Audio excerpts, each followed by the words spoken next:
All right, in today's video, I'm going to give you a brief overview of the plumbing and heating system in Bart.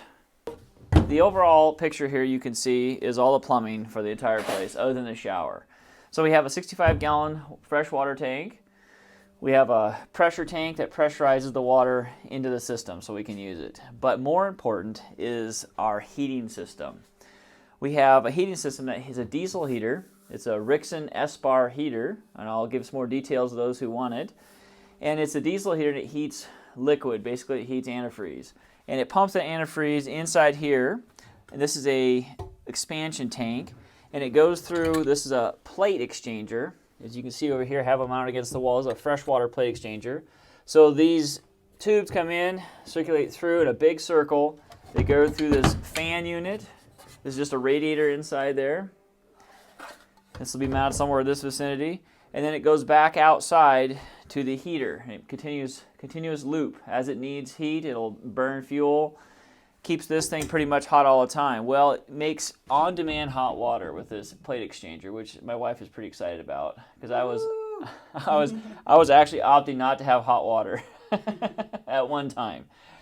But this on demand, but it comes out so hot that we have to have a regulation valve here. So this is a regulator. You can actually customize your temperature. So if somebody was in the outdoor shower and you wanted to turn it down or it's been too long, you could just crank this valve and it did get too hot or too cold. So this is a mixing valve is what it's called, the regulator. Now on the outside I put in an extra valve so that I can turn this off and not worry about it freezing outside. I also have a fresh water in that I can open a valve up and use if I'm at a RV park, which probably won't happen very often.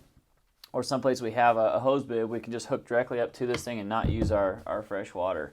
So we don't want to have water at RV park filling this tank up unless we think it's good water, because I don't know if you've had this experience, but water is not the same everywhere and it can be really nasty and foul. So we can use it to wash dishes and whatever, but not be filling our freshwater tank until we know we have good water. So that's the little valves here. And that is the essence of this system. I'll have a whole bunch of pipes laying across here. One thing about this cavity under the sink, it's not going to be moldy and damp and wet because we have all the fresh air pulling into this cabinet and blowing out through this fan. So it's going to be circulating air through there. And the potential for the hot area here, this thing being warm, it'll warm the countertop, so it'll be kind of like a dish dryer. So one more exciting feature to this whole heating system is it doesn't only heat the water for our domestic use in our heater, but you can also put a loop in there for your engine block heater. So when it's cold and we want to preheat Bart, we can just flip a switch and it turns on a little circulation pump like this, and it circulates the water through our loop into the heater core of the truck, and it'll heat the block. So just one extra little pump and this little plate exchanger. So that's pretty exciting because we don't have ether or any other ways of heating Bart. Although my wife does plan on being in warm climates where we don't need heat. I'm picturing snow when we wake up and there's a couple feet of snow and we need to start it and we can't. We can preheat it. Anyway.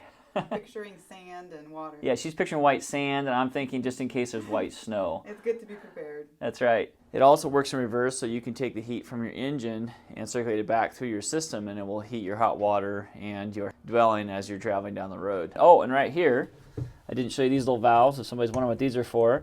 These are my low points, so I can drain out this system if I need to, but also I can hook a hose in here for a shower or anything else I might want somewhere else. Again, if you haven't subscribed, please do. Thanks for watching. Have a great day.